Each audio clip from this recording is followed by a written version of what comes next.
Now, I start every Film Masters review the same way, and this will be no different. I love Film Masters. Film Masters is a company, if you don't know them, they are dedicated to preserving, restoring, and doing really good editions of movies that had previously been released or treated as public domain titles, where there would be dollar DVDs or cheap videotapes with bad transfers and incomplete prints and no extras. They treat these movies like these are getting released on video for the first time and that they are worthy of this kind of presentation. And I love that because it's the kind of cinema that I love. This new release is a double feature disc, 2 discs actually, with Creature from the Blue Hand and Web of the Spider. Both have had video releases before, but dare I say this might be the definitive of each. I know Web of the Spider, and I've got it, it's in a box somewhere. Web of the Spider was released by Garage House Pictures earlier with extras and things. I still need to see that, so unfortunately I can't compare that release to this one. I'm just going to tell you what you get here. So Creature from the Blue Hand, Disc 1, 1967, 74 minutes. This is directed by Alfred Vohrer with Harald Leipnitz and Klaus Kinski.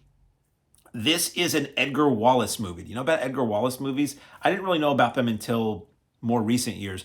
Edgar Wallace, British writer, long ago, wrote a long series of books, or a large number of books that were murder mystery thrillers.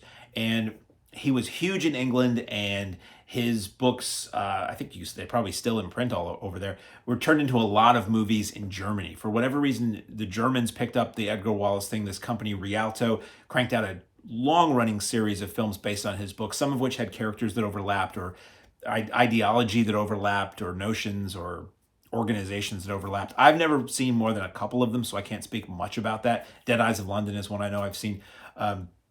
Many starred Klaus Kinski, and this is apparently the 23rd film in a series. What we see here, it opens with an independent international logo at the front. The film was released overseas by Rialto, bought by Roger Corman for New World Pictures in the early 70s to be released on a double feature with Beast of the Yellow Knight. He retitled it Creature with the Blue Hand, with the whole idea of being Beast of the Yellow Knight, Creature with the Blue Hand. And if you look at the Creature with the Blue Hand, if you see the original release poster, which is in this booklet, you can see that it's a similar, those movies, in a sense, were split up. They were released to be as a double feature for drive-ins, but in their home video life, they were unique entities, and you don't really see them side by side to know that. But they were, Creature with the Blue Hand was retitled to seem like Beast with the Yellow Knight, and the title font is the same title font. So originally that was the deal. He cut the film down to remove some of the more German things, to speed it up, to fit on a double bill, to be more of a pacing that drive-in people would want to see, American audiences want to see, and dubbed it. And then Independent International picked it up later in the 80s, and they retooled the film extensively, and we'll talk about that, and turn it into something else. So it's interesting to see that this film opens with the Independent International logo, but it is the New World cut of the film, for everybody who was wondering about that. So the audio on this is DTS HD Master Audio 2.0 mono and Dolby Digital 2.0 mono. You get English SDH subtitles, and something that Film Masters does that I've never seen anybody else do, unless it was a foreign language commentary, there is a subtitle track for the commentary. So if you're hard of hearing, and it's great because they would give you English SDH subtitles for the film itself, but if you wanted to experience a comedy and you were hard of hearing, you can't. Well, Film Masters lets you do that. They give you commentary subtitles, which is cool. Or I guess if you want to, I don't know, iron or vacuum while you have the commentary on, you can throw those subtitles on, and as long as you lock eyes on the screen, you can enjoy that. So again, based on an Edgar Wallace book, the story here, it opens up with a trial, and Klaus Kinski playing twin brothers, Richard and Dave, which seems awfully casual for this film and era and setting and story, but throughout the film they referred to, no, it wasn't Richard, it was Dave. Dave was just here. At no point, unfortunately, does anybody ask for Dave. He's not present, and does nobody say in British dubbed dialogue, Dave's not here, man. I wish they did, but they didn't. So he plays two roles. We see this Dave being, he says, wrongly accused of a crime and sent off to a psychiatric prison, and Richard saying, well, this nightmare is over. It's unfortunate, but Dave's where he needs to be right now. Well, Dave doesn't want to be there, and Dave busts out. Not going to tell you the whole story. Dave busts out, goes back to the family mansion, and murders start happening. People are being killed with this metallic gloved clawed hand, thus the Creature with the Blue Hand, blue steel as it were. And who will survive and what will be left of them? Is it Dave doing this? Is it not Dave doing this? Is this Richard doing this? Is it a different person doing this? We need to find out before everybody's dead. It's a fun movie. There are like devices, like a woman is trapped in a room with this box full of rats, and this thing is pushing all the rats out of the box toward her. So there's weird like devices, there's weird secret hooded, the murderer is like this cloaked figure with like one eye hole in the metal hand, and it's zippy and it's fun and it's colorful and it keeps going and it's gruesome at times. Not like real, well, we'll get back to that. Not explicitly bloody, but there's blood, and it's just like a cool, amped up old dark house mystery thriller, and I had a blast with this. It makes me really want to see a lot of the other films in this series if there were movies that were on either side of this. And inventive, very bouncy jazz soundtrack that I would love to see. They say it in the commentary, I agree. I would love to see a separate release of the soundtrack for this because it's really fun. And as I mentioned earlier, 23rd entry in this film series. And it's just, I'm hemming and hawing. It's a lot of fun. I don't want to give too much away. It's super cool. I kind of want to find my copy of Beast of the Yellow Night and recreate that double feature at some point. I kind of would love to be able to find prints of these and recreate this double feature at a certain drive-in that I work at. So bonus features on this disc one. Another thing I love about Film Masters, unlike how these films were usually treated, where they would compress two on a single layer DVD and they wouldn't look so hot. These transfers look great. The extras are great, and they put them each on their own disc. So this disc one is just Creature with the Blue Hand. Bonus features commentary with Stephen Jones and Kim Newman. It's super fun. They talk about the German, the US, and the 1982 VHS version from Independent International of this film and what the differences were. And it's great. Always worth, if those guys are on a commentary, it's worth listening to. A Man of Mystery, Inside the World of Edgar Wallace. That's 13 minutes about the author who did the story of the man who wrote the books that these are based on. Kinski Krimis, Inside the Rialto film adaptations. It talks about this series of films and Kinski's involvement with them. That's 18 minutes. The original 1967 trailer, that's 2 minutes. And that's a fun New World trailer. So it says an original 1967 trailer.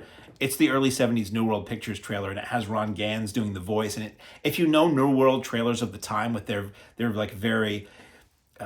7 women on a voyage to terror. It's that kind of tone in the voiceover, which I just love old trailers. A recreated trailer, which basically, and the original trailer looks fine. It just looks a little bluish, a little faded.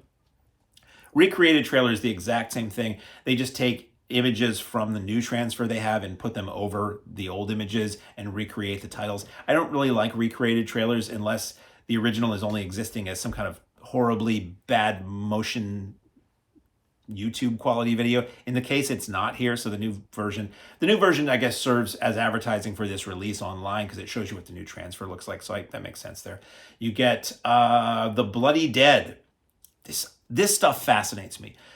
Bonus film, 80 minutes long, so it's longer than the main version of the film. This is the Independent International version where they went back and they shot a whole bunch of new footage, gore footage, and wraparound additional story with other characters to pad this film out, to retitle it for a home video release. I think they said it was like 1982, 83, somewhere in there. It adds new footage shot right at the beginning of this nurse that is thrown into a cell with cannibalistic prisoners that are supposed to be at the same prison that Klaus Kinski is in this film. And throughout the movie, this version of the movie, they keep cutting back to that with more dialogue and gore. It's bizarre. There are additional gore shots during the murders. So if someone gets their neck slashed in the original version, you don't really see that. Here, there's a close-up of a neck with slashes and blood pouring out, or if somebody gets stabbed, it's super gory insert shots, which makes it feel more like a Fulci movie. So it's very fascinating that they include that, and the quality of that is great. The Bloody Dead with archival Sam Sherman commentary. Sam Sherman, as the Film Masters people said online, he is a national treasure. Sam Sherman was the man who ran Independent International in the 60s through 80s. He still owns the company, really. He did a lot of the Al Adamson films. And I used to rent the old oldies.com or Alpha Video releases of the Al Adamson films, which I really didn't like because the Sam Sherman commentaries were so amazing. I suffered through the movie so that I had context for his commentaries because he talked about buying films, the deals he made, and how he got the film. He talks a lot about dealing with Roger Corman and people at New World for acquiring the rights to the film and what he did to retool the film and why and how it got released and how it did financially. It's fascinating and brilliant. Essential piece of this package.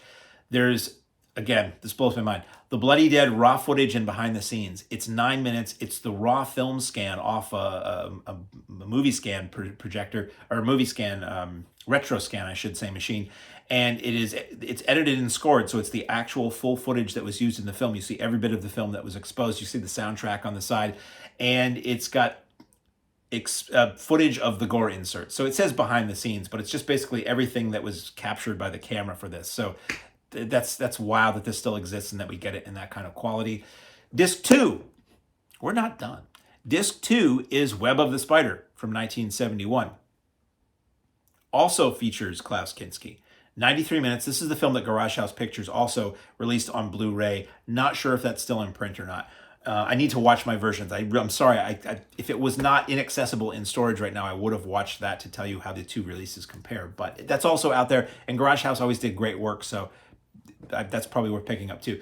1971, 93 minutes. Antonio Margheriti billed here as Anthony M. Dawson, with Anthony Franciosa, Michele Mercier, Klaus Kinski as Edgar Allan Poe. This is a remake of the Antonio Margheriti black and white film Castle of Blood, which is a really good movie. This is not shot for shot, but it's the same story. It's very similar in most ways. It's just this doesn't feature Barbara Steele, and it's in color, not black and white, but it's very, very similar. Screenplay by Bruno Corbucci. Music by Riz Ortolani. Subtitles are in English, SDH subtitles, and you also get subtitles for the commentary track. This was another independent international release. And basically the story here is that Franciosa, it's set in the days of Edgar Allan Poe. Kinski portrays Edgar Allan Poe, and we have this weird scene of him at the beginning of the film where he's crazed and experiencing all kinds of supernatural horror, and that's basically him recounting a tale in a bar or a pub or a public house to people. Franciosa comes in. They have Franciosa plays a writer and occasional journalist. They have a discussion, and Franciosa meets up with a man who owns a haunted house. Franciosa thinks this is bunk. This man bets him that he can't, or he and/or Poe bet Franciosa that he can't spend the night in this haunted house and emerge alive or sane because others have tried and failed. And Franciosa's like, yeah, it's tall tales. What's the wager? And bring me to this place. Well, he goes there, and at first it's just, it's a big old dusty, spooky house. Occasional noises. Wait, I'm not the only person here. Wait, bad things have happened here. And we get flashbacks to said bad things, and Franciosa sees, I'm not going to tell you the whole story. Franciosa sees them in visions. There were bad things that happened. There were ghosts, and these ghosts may still walk the halls, and maybe they want something from him that will help them. And boy, things don't go well for him from there. So I really enjoyed this. I had forgotten I haven't seen Castle of Blood a lot, but part of the way through, I'm like, wait, this seems kind of familiar. And then when I watched the extras, I'm like, oh yeah, this is like the same movie. And if you see the trailer for Castle of Blood, you're like, okay, yeah, this is the same movie, but it was just made a bit later. So I really liked this. Overall, this is a very good set. These are both really fun movies. These are good late night horror movies. Late night alone in a quiet, dark room, perfect. Or at a drive-in, perfect. And again, this has a good fuzz rock guitar score that I really enjoyed. I'd love to have the score for this too. There is brief snake cruelty in the film. If you don't like seeing animals butchered or killed on screen, if you see a snake in the film, I just look away for a moment until you hear them talking about or doing something else. Bonus features. You get a commentary with Stephen Jones and Kim Newman. Again, excellent. You get the reimagined trailer for Web of the Spider, which is basically a new trailer cut utilizing the new transfer. And you get the original English trailer for Castle of Blood. It doesn't look good for some reason, which is weird because I know other people have put this out. Castle of Blood, I want to say Synapse put out Castle of Blood. I'm sure their trailer probably looks better than this.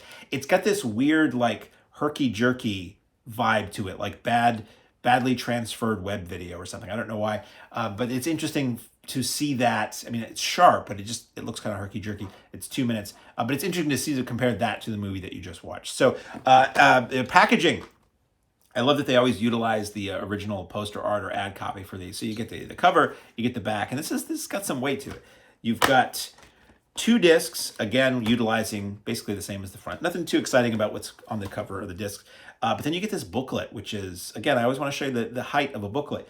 It utilizes original poster art, ad art, and images from the transfer. And what do we have here?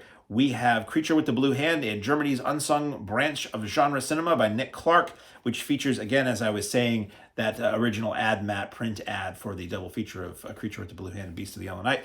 And usually with these, there is usually an essay about each film, and that's really cool. Cobwebs and Castles, comparing Antonio Margheriti's Castle of Blood and Web of the Spider by Christopher Stewardson, and there's a little image for the Castle of Blood there, and that's a really good article. It tells about the differences and similarities between the two, and apparently, ultimately, Margheriti regretted remaking the film, thinking there really wasn't a lot of point to remaking this movie. I think it's good. I think it stands fine by itself. I think Castle of Blood is probably better because it has that really atmospheric quality to the photography in that period of time in Italian cinema, and it's got Barbara Steele. And if it's between Barbara Steele is worth two Klaus Kinski and Anthony Franciosa. Sorry, boys. So this is a really great release from Film Masters. I really enjoyed these movies. I want to see more Krimis now, and I highly recommend it. Creature with the Blue Hand and Web of the Spider.